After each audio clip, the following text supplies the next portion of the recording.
bienvenue dans cette nouvelle vidéo où on va poser ensemble l'élastique lingerie sur le bas du body. Alors c'est le même principe que sur une culotte, c'est exactement la même chose.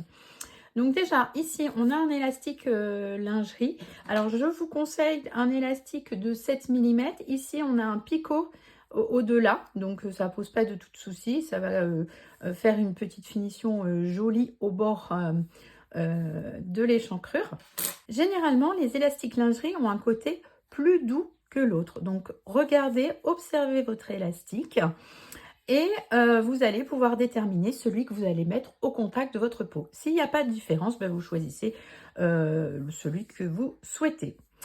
Donc, ici, on va dire que celui-ci va être au contact de la peau et on va commencer par le mettre comme ceci, le côté doux vers soi, en haut, contre l'endroit de l'échancrure. Là, je commence au devant, sur le devant de l'échancrure. Ici, vous avez le devant.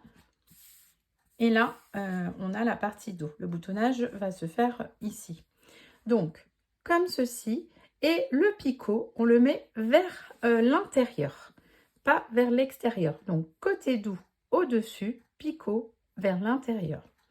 On laisse dépasser un tout petit peu au départ, ça sera plus facile pour commencer à coudre si on a un peu de matière derrière.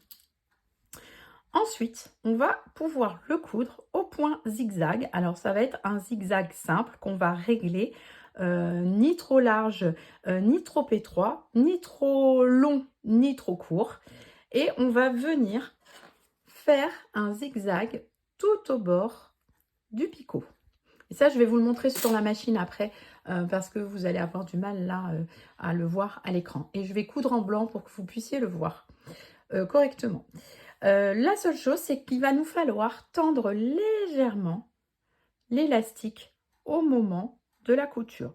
Si votre élastique est très souple, vous verrez que vous pourrez le tendre facilement et un tout petit peu. Si votre élastique est un peu dense, d'ailleurs celui-ci l'est un peu, je vais vraiment pas beaucoup le tirer parce que sinon je vais me retrouver avec une cuisse trop serrée et froncée et ce n'est pas le but. Donc ça demande un petit peu d'entraînement, mais vous allez voir qu'avec un peu de pratique, vous allez pouvoir poser vos élastiques de lingerie très facilement. Donc, il va falloir ressentir un petit peu dans vos doigts si vous avez besoin de tirer beaucoup cet élastique ou juste un tout petit peu. Ici, vous allez voir, je vais faire très légèrement comme ceci et au fur et à mesure de ma couture. On se retrouve à la machine. Nous voilà prêts à coudre l'élastique.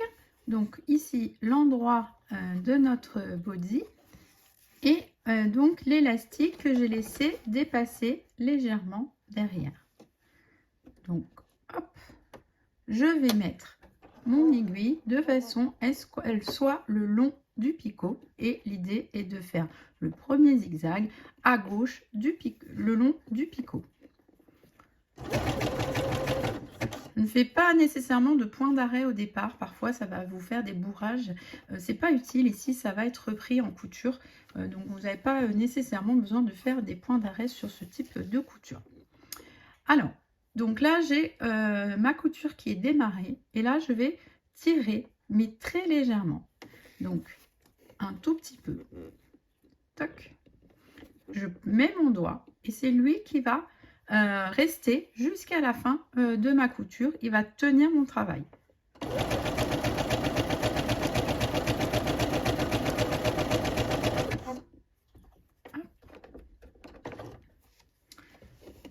Et je vais continuer. Pour savoir si on tire toujours pareil, vous pouvez vous mettre un petit repère sur votre machine. C'est-à-dire par exemple ici le bas de ma plaque métallique.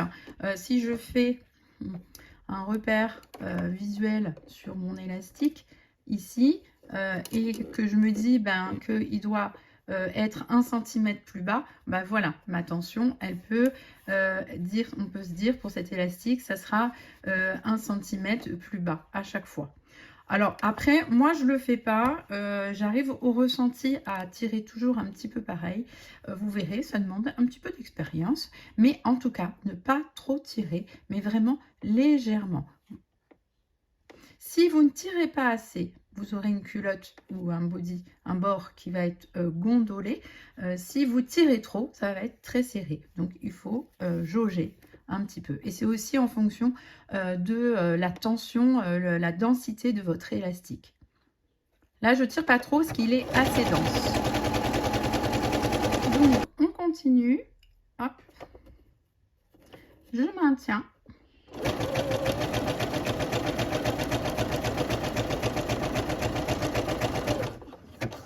Ici, mon zigzag est réglé en largeur 3 et longueur 4, si ça peut vous donner une petite idée pour votre machine.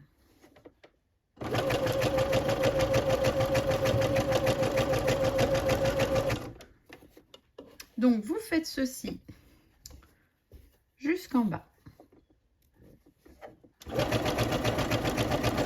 Donc, toujours un tout petit peu de tension. De toute façon, vous faites des essais. Vous pouvez faire un échantillon. Vous prenez un petit morceau d'élastique, un petit morceau de votre tissu, et puis vous regardez un petit peu de combien vous avez besoin de tirer pour que votre tissu soit légèrement courbé et non pas détendu. Donc là, j'arrive au bout. Je ne fais pas de point d'arrêt, c'est pas utile. Et je sors. Je vais pouvoir couper mon élastique. J'aime bien garder un petit morceau qui déborde. Et donc revenir sur l'endroit pour regarder la pose de mon élastique. Voilà, donc là, le picot déborde bien. On voit bien, on a bien piqué le long du picot, pas dessus. Et donc, le picot va bien déborder de toute l'entrejambe. Ensuite, on a une deuxième piqûre à faire. Donc, on va se remettre sur l'envers. Donc, rabattre comme ceci. Et là, on va venir faire un deuxième zigzag, mais au bord à gauche, donc côté opposé, pour bien maintenir le tout. Et donc, il nous restera juste là à tendre de la même façon l'élastique sur son tissu. Alors, on peut avoir besoin, comme ici, de recouper légèrement la marge de couture qui déborde pour que ce soit plus joli. Donc là, tout le long, on va pouvoir recouper légèrement notre marge de couture pour pas qu'elle déborde quand vous allez rabattre votre élastique. Donc là, vous faites ça tout le long si c'est nécessaire. Surtout au niveau du fond de culotte avec les épaisseurs. C'est bien conseillé. Vous pouvez également utiliser ce qu'on appelle un ciseau pélican. Je vais vous montrer à quoi ça ressemble. C'est un ciseau comme ceci. Voilà, et qui permet de ne pas abîmer le dessous et de bien attraper la matière sans prendre l'élastique avec. Donc, on ne coupe surtout pas l'élastique. Vous voyez, vous allez pouvoir faire ça tout le long. Donc, ma bordure est prête. Donc, je rabats correctement. Ah, il me reste un tout petit morceau ici. Tac. Ma bordure est prête. Je rabats. Et je m'installe de façon à faire le zigzag. On garde le même point. À gauche. Hop. On peut démarrer un peu plus haut. Il y a de l'élastique derrière, donc ça ne pose pas de problème. Comme ça, je peux attraper derrière l'élastique et l'aider un petit peu au démarrage. Donc, on est parti pour notre seconde piqûre. Là, on continue.